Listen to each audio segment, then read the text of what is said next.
ராகி நல்லா வாஷ் பண்ணிவிட்டு காய வச்சு மிக்சியில் நல்லா பவுடர் பண்ணி எடுத்துக்கோங்க. அடுத்ததாக ஒரு பவுலில் 3 டேபிள் ஸ்பூன் ராகி மாவு சேர்த்துடலாம். இப்போ இதில் 1/2 கப் தண்ணீர் சேர்த்து முதல்ல கட்டி இல்லாமல் கரைச்சி எடுத்துக்கோங்க.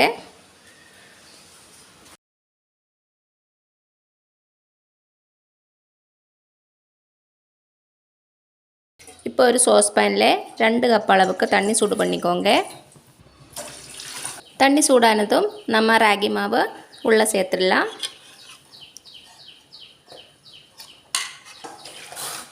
மிதமான தீயிலே நல்லா காய்ச்சி எடுத்துருங்க.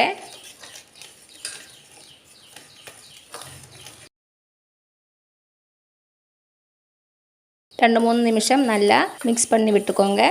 மாவு நல்லா வெந்து கட்டிகள் இல்லாமல் நல்லா ஷைனிங்காக வரும்.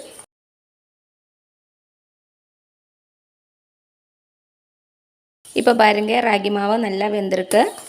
இப்போ ஸ்டவ்வை ஆஃப் பண்ணிவிட்டு இதை நம்ம ஒரு ஓரமாக வச்சிடலாம். கொஞ்சம் ஆறட்டும். ஆறுனதுக்கப்புறமா ஒரு மிக்சி பவுலில் 1/2 கப் அளவுக்கு ராகி சேர்த்துட்டு கூடவே வேக வச்சா ஒரு கேரட் சேர்த்துடலாம். இப்போ இதில் 1/4 கப் அளவுக்கு பால் சேர்த்துக்கோங்க. அப்புறம் தேவையான அளவுக்கு ஹனி, ஒரு ஏலக்காய் சேர்த்துட்டு இது நல்லா அரைச்செடுத்துடலாம். நல்லா அரைச்சாச்சு. ஓப்பன் பண்ணி பார்த்துடலாம். இப்போ இதில் 1/4 கப்பிலிருந்து 1/2 கப் வரைக்கும் பால் சேர்த்துடலாம். மறுபடியும் ஒரு வாட்டி நல்லா அரைச்செடுத்துடலாம். நல்லா அரைச்சாச்சா. இப்போ இது ஒரு சர்விங் கிளாஸ்லேயே மாற்றிடலாம்.